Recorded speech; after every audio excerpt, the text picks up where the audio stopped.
He is the great Anthony Davis, everyone, from Midas Network. He of the 5-minute newscast. I am blown away by his takes. I like his weekend show. Everything he does, it moves me. And it's great to have Anthony Davis with us. Yes. Anthony, you and I share something, but you really know, before I get to the brute politics of life and the politics of politics, you know the cruise world very well. I know it a little bit. It's my guilty pleasure, actually. Okay.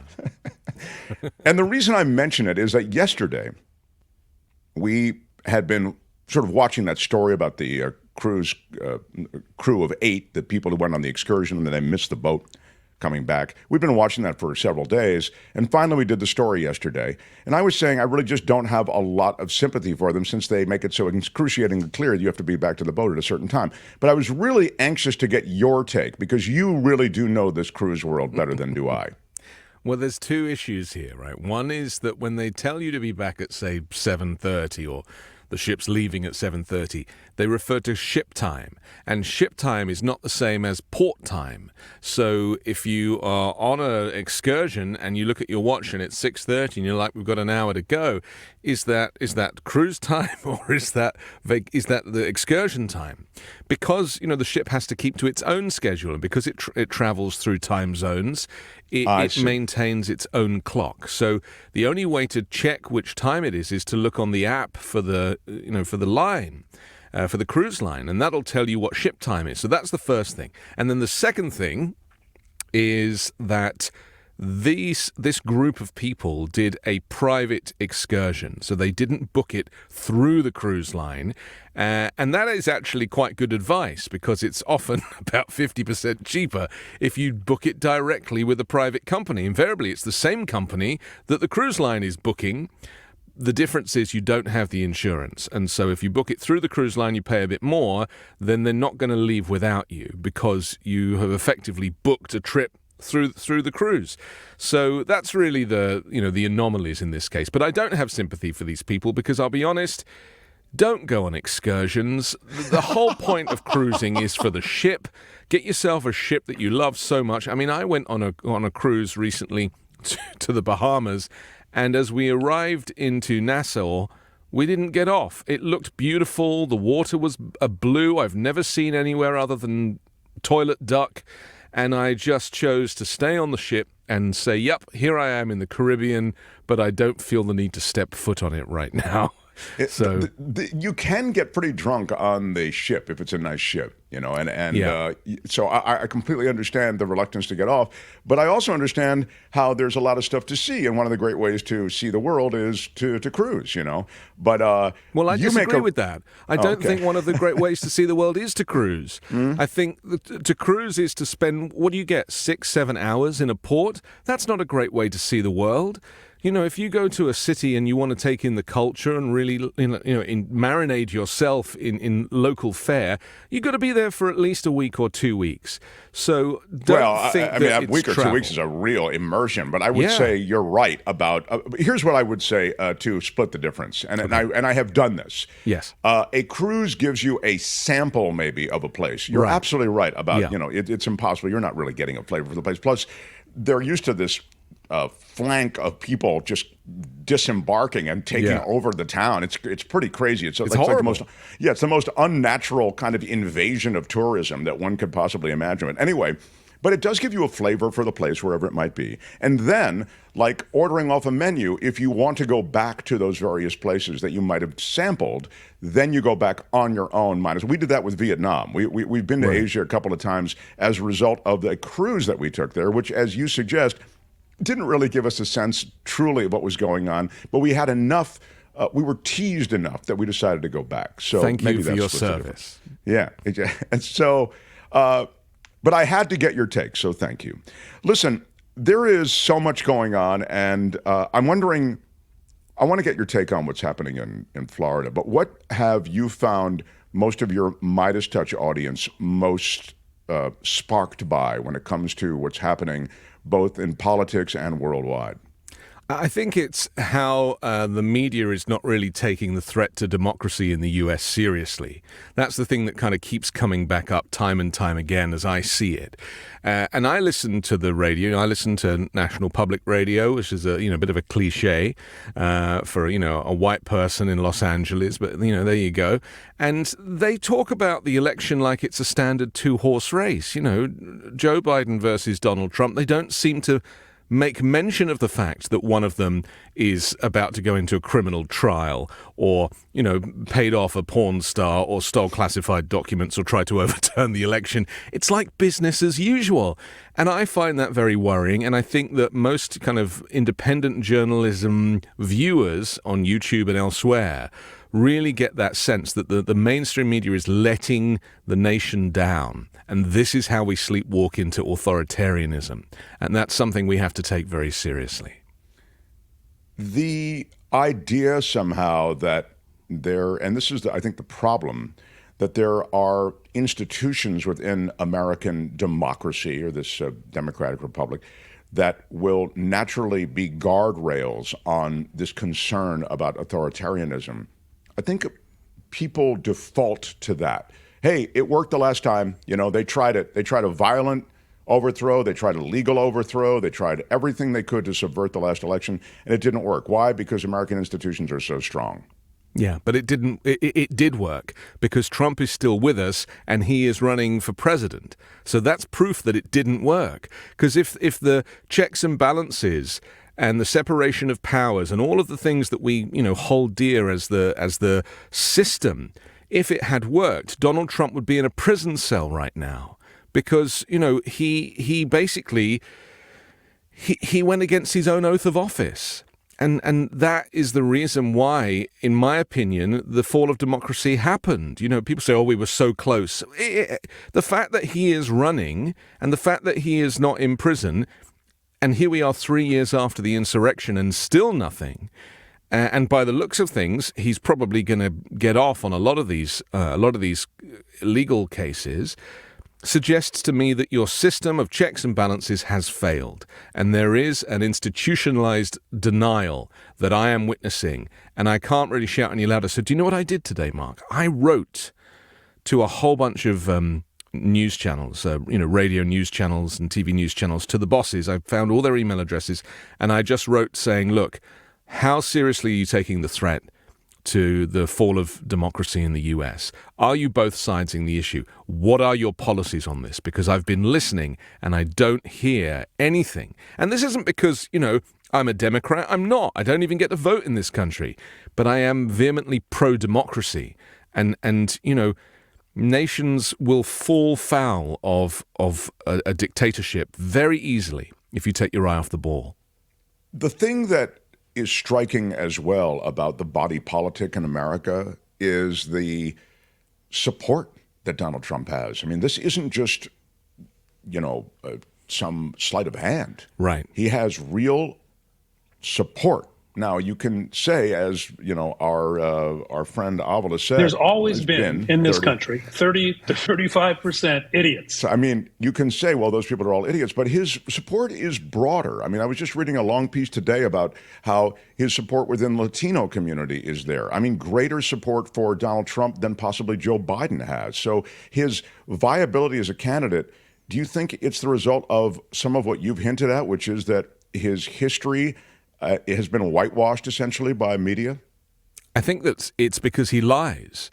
He's always lied. And so lying about, January 6th, people who have been convicted and calling them hostages and that he will free them, referring to them as martyrs and hostages is very dangerous. But also he's lied about, these court legal cases, saying they're witch hunts and saying that Joe Biden is behind it and, it's his Justice Department and Merrick Garland's working for Biden and all this stuff. None of it is true, but it kind of is a very strong argument to low-information voters or people who don't have the time to take an interest. And so, the system, again, is not designed to have people lying so outright. And look, the framers, when they... the people that put this Constitution together they were in their teens. 18-year-olds, 19-year-olds, 22-year-olds. Would you trust people of that age now with such a big job? And so, there should have been revision to prevent this type of thing from happening again. But let me tell you, Donald Trump will lose. There will be another insurrection, and we will be in exactly the same situation in about 9 months' time. And it's very frightening. It's funny, the polling, something else I was reading was the polling around because this is one of a hot button kind of clickbaity things that came out in recent polling that I think it's 1 in 3 Americans, maybe it's 1 in 4, would be okay with political violence Yes. in order to, when you really drill down on that stat, it's virtually all MAGA people. So you realize that the tendency, how prone we are to pick up arms, it seems to lean just directly toward this area of support that Trump has. Look, the MAGA argument at the moment, and I spoke to a Republican friend the other day who said, I know what's going to be happening. I've been listening to a political analyst. He wouldn't tell me which one. He wouldn't tell me where he'd heard. He said, I heard from a political analyst, and he said that Kamala Harris is going to take over from Joe Biden before the election. And Gavin Newsom is going to come in as the vice president, and then they're going to pardon Joe Biden. And I said, why? Like, what are they going to pardon him for? And he went, all the crimes. Oh. And I said, what crimes? And he said, everything, all of those crimes. But he was completely light on detail. And when I said that is simply not true, he couldn't hear of it. He's so completely brainwashed. And, it's not his fault. Because the far-right media and the right-wing media have been repeating this stuff. There's a whole other universe that you and I might not live in, but it is a parallel universe full of misinformation where I don't think it's 70 million who voted for Donald Trump last time. I think it's, maybe it might be 20 million. But it's still enough people to keep pushing this garbage. And it's circulating on social media. And we've now discovered that Elon Musk is basically in the tank for Donald Trump completely. So, forget anything that's circulating on X or Twitter. The algorithm is designed to help Trump win. We've got the Kremlin, of course. They're desperate for Trump to win. So they're doing all of their stuff, as they did in 2016, to help him get elected. And then, of course, there's the Electoral College, which is stacked against Democrats and pro-Republican, and is the reason that will never be reformed is because Republicans need it, because without it they can't win. So, there's a lot stacked against the Democrats. I hate to say against Joe Biden, because you're not voting for Joe Biden. You are voting for democracy, for the Democrat way of thinking, to be progressive and liberal and inclusive and kind, and because you care about humanity. That's what you're voting for. And it really is a vote between dictatorship and democracy this year. And I just wish people would take it seriously. You talk about Musk, and I think it's worth noting that Nelson Peltz, he's the guy who just made a play for Disney. He's an activist billionaire. And the Disney board pushed him back, although there are probably going to be some other pretty strong attempts to take over a big media organization like Disney by activist billionaires like Nelson Peltz. Anyway, he was turned back, but he's notable because, and we covered it here on the show, after the insurrection attempt, he swore off Trump. He said, I'm sorry I voted for him. He publicly apologized for his vote and support for Trump. Then, as Nikki Haley and DeSantis, they melted away and you were left with Trump. He's now organizing for Trump, and he's throwing his billions, or a chunk of his money from his billions, behind Donald Trump. He, along with Musk, there was that meeting that Peltz actually held the meeting of these other billionaires. They want their taxes reduced, and Donald Trump will deliver on that. They're not informed by any other philosophical ideology politically. It doesn't affect them. Doesn't affect them. If you earn more than $500,000 in this country, you can live a life completely secluded from reality. You can afford the best health care. You can afford vision and dental, which is a bolt-on that I'm not really, I don't have access to. And I recognize that, those people are just on another planet, and then they've completely sold out. And yes, you're right, they sell out to Trump because he reduces their taxes. Ironically, he also raises the debt, and debt has gone up and up and up. National debt under Republican presidents historically, and Democrats have to then try and fix it and undo it. And so really, all the publicity about Republicans being fiscally conservative and they're the ones who understand the economy it's the wrong way round, Mark, because statistically they are not. They're the ones who run up the big bills because, of course, they don't take in as many tax dollars because they're giving these tax breaks. And then the Democrats have to come in and fix it. And if you look at that historically, if you look at the charts, it's always been that way around. The last thing I'll just point to is, I think, the greatest chance that the Democrats have in this election that's coming up is associated with women's reproductive rights. Yes. If it shows up on enough ballots as an issue state by state, it will bring out those people who want to protect women's reproductive rights. And it will remind people of this Supreme Court, this activist, right-wing, religious Supreme Court. That might be the bizarre chance that Biden really has. But that's how it played out in the midterms, remember? And it looks like that, because, look, you and I, we do not have a womb between us, but half the population does. And they are reminded every month that they have a womb and that they have, healthcare choices to make. And I think that women, ultimately, who are about 51% of the electorate, will certainly be deciding, and also their partners and feminists like myself, people who advocate for women and for minorities and for the marginalized in society. I don't even get to vote. I'm talking like I get to vote. But the point that I'm making here is that, you are choosing between good and evil. It is that simple. It's the rebellion versus the empire. Choose your goodies and choose your baddies. But that's really what this is down to. And if the media were a little bit more attentive to kind of Project 2025 and all of the published information about what America will look like under a future Trump presidency, then they would be changing their broadcasting tactics, and because it will not benefit them in the long run. And there's this phrase that we used to use in England, America sneezes, the world catches a cold, right? Well, just imagine, because Trump would pull the US out of NATO, Trump would pull the US again out of the Paris Climate Accord, Trump would do everything he can to isolate the United States in such a way that will make goods more expensive and will make the whole world less safe. And they're scrambling in Europe at the moment, absolutely scrambling to try and boost their military stocks, their ammunition. They're setting up their own agreements because smaller countries recognize that they will not have the support of the United States if Trump wins the election.